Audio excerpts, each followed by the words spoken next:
This is Professor Michael Chapman. I'm one of the most experienced IVF doctors in Australia. I believe that an important part that I can contribute is to educate patients in relation to fertility, infertility, and all that involves. These series of podcasts help to educate you. I hope they are helpful to you. If you wish to know more, however, I'm more than happy to have you contact me via email, which is profmchapman@gmail.com, or make an appointment to see me on 9138 4222. Can augmenting treatment really improve egg quality? That's a billion-dollar question. In other words, if you find the answer to that, I will join you, and within a week we will be billionaires, because everybody's looking for it. And the answer is no scientific proof of anything. Sadly, as women age, egg quality declines.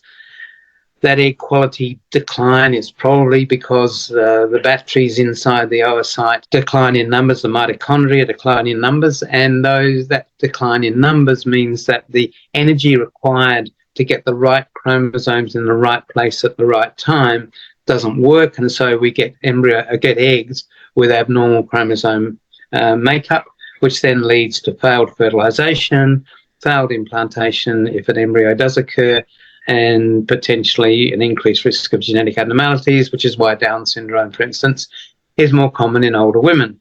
There's a multitude of add-ons that people have tried. What do I do in that scenario? I concede that there is no scientific evidence, but the most important thing is to do no harm. So I have used a mild androgen, DHEA, or testosterone patches in low dose, because the theory is that testosterone levels fall in the ovary with age, a bit like the batteries, and maybe that helps. There are proponents of that. Dr. Norbert Gleischer from New York has made his career selling DHEA as the be-all and end-all. But the scientific evidence in terms of randomized trials is very limited. But it does no harm. But you need to take it probably for 8 weeks prior to a cycle, because the life cycle of an egg is about 90 days from being what's called a primordial follicle, antral follicle, going through to a mature egg is about 3 months. So you need to take it for a substantial part of that time to theoretically have any impact. In mice, there has been evidence that CoQ10, the vitamin, may or does improve egg quality in old mice.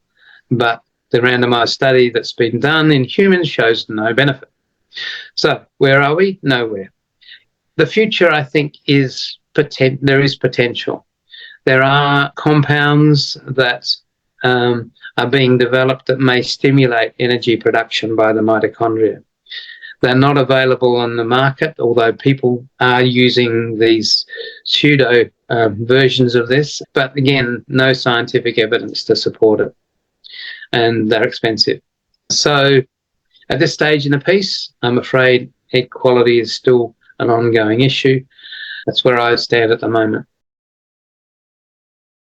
And don't forget that you can access all the previous episodes by going to our website www.theivfjourney.com and select IVF Journey podcast from the navigation menu.